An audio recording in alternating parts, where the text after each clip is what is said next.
پریشانی اور جو ایک اضطراب کی کیفیت ہوتی ہے، ایسی کیفیت میں شکر ادا کرنا، کیا یہ بھی ایک شکر کا اولین درجہ نہیں ہے؟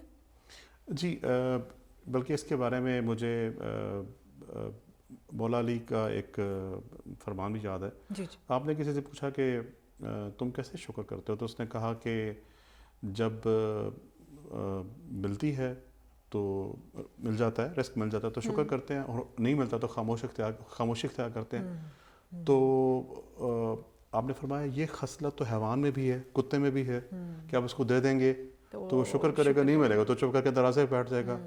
تو سوال کرنے والے سائل نے پوچھا کہ آپ کیا کرتے ہیں؟ آپ نے فرمایا کہ جب ملتی ہے تو جب ملتی ہے تو بانٹ دیتے ہیں، اور نہیں ملتی تو شکر کرتے ہیں. تو مطلب ایلیمنٹ کچھ اور ہے وہاں پہ، درجہ کچھ اور. ہمارے لیے ایک طرح کا ماڈل لیکن ہمارے لیے یہ بات بہت مشکل ہے کہ نہ ملے تو آپ شکر ادا کر لیں. کئی دفعہ جی دیکھیے it's all about preparation of your head. آپ اپنے دماغ میں کیا کسی چیز کو کتنا تیار کر رہے ہیں.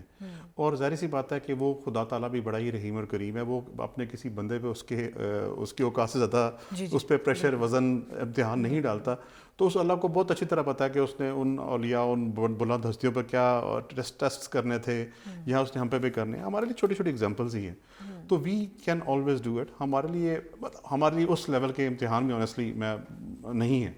ٹھیک ہے، جتنے کے امتحان ان بزرگ اولیاء نے، انبیاء نے، اوصیاء نے دے دیے یا اس میں گزر کے کامیاب ہوئے، ہمارے لیے وہ امتحان نہیں ہے. اللہ کو پتہ ہے، اور ہم سے بحسن خوبی بہت بہتر طور پہ پتہ ہے کہ اس نے اپنے کس بندے کو کتنے ٹیسٹ میں ڈالنا ہے. ایسا ہی ہے.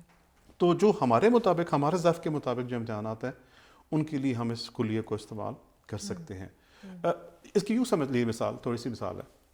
آپ ایگزامنر ہیں، آپ ٹیوشن بچوں کو پڑھا رہے ہیں، ٹیچر ہیں. ایک بچے نے ایک ٹیسٹ پاس کر لیا، ٹھیک ہے، کیا آپ اس کو دوبارہ ٹیسٹ دیں گے؟ نہیں، اس نے پاس کر لیا. یا آپ کے بچے نے، بھائی نے، کزن نے ماسٹرز کی ڈگری حاصل کر لی، تو کیا آپ اس کو دوبارہ اسی ایگزام میں اسی یونیورسٹی میں بٹھائیں گے؟ نہیں بٹھائیں گے.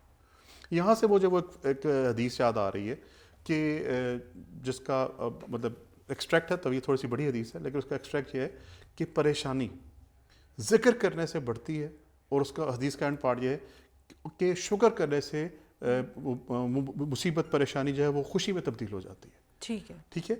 اس کا مطلب یہ ہے کہ جب آپ شکر کر رہے ہیں، اس کا تو پوائنٹ اس مصیبت پہ شکر کیوں کیا جائے؟ پہلی بات تو یہ کہ کوئی بھی مصیبت آپ کو آتی ہے، اٹس اے ٹیسٹ.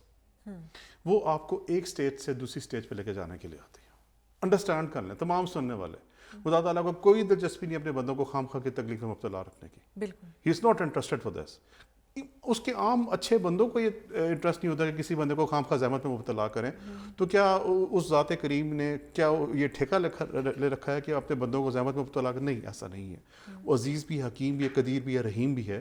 تو اس کو کوئی دلچسپی نہیں کہ اپنے بندوں کو خام خواہ کی کسی نہ کسی اس میں مبتلا کرے. جو مصیبت آتی ہے، پریشانی تو وہ ہمارے اپنی سبب کچھ نہ کچھ ہم سے فالی، کوئی مسٹیک، کوئی حق کی تلفی، کچھ ایسا ہو رہا ہوتا ہے جس کے سبب سے ہمیں پریشانی آتی. یا پریشانی کا نزول تب ہوتا ہے جب آپ کو، یا اس کا ٹیسٹ کا نزول تب ہے کہ جب آپ کو ایک لیول سے اگلے لیول پہ آپ کو جب اللہ تعالیٰ کو یہ نظر آئے، یا اس کی پوری سسٹم میں جو اس نے سسٹم بنا دی، اس کو نظر آئے کہ یہ بندہ ہی ڈیزروز مور، اس کو زندگی میں مزید کامیابی چاہیے، اس کو مزید خوشیاں چاہیے.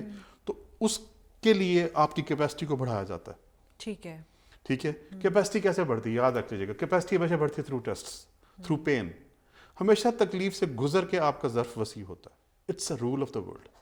تو جب آپ کے پاس ایک پریشانی یا مصیبت آئی اور آپ نے ایکنالج کر لیا، یہ ایکنالج کر لیا کہ یا اللہ تو نے مجھے اس لیے مصیبت بھیجی کہ تو مجھے ایک اگلا لیول کے لیے تیار کرنا چاہ رہا ہے، آپ اس پہ شکر کریں. Thank you very much. Number one اس بات پہ کہ آپ مجھے بھلایا نہیں، آپ مجھے بھولے نہیں. آپ کو پتا ہے کہ یہ بندہ بھی ٹیسٹ، مثال کے طور پہ آپ نے کسی جگہ اپلائی کیا ہوا ہے ویزا کے لیے، یو ایس اے کے ویزا کے لیے ساری قوم ہماری جو ہے وہ جانا جاتی ہے.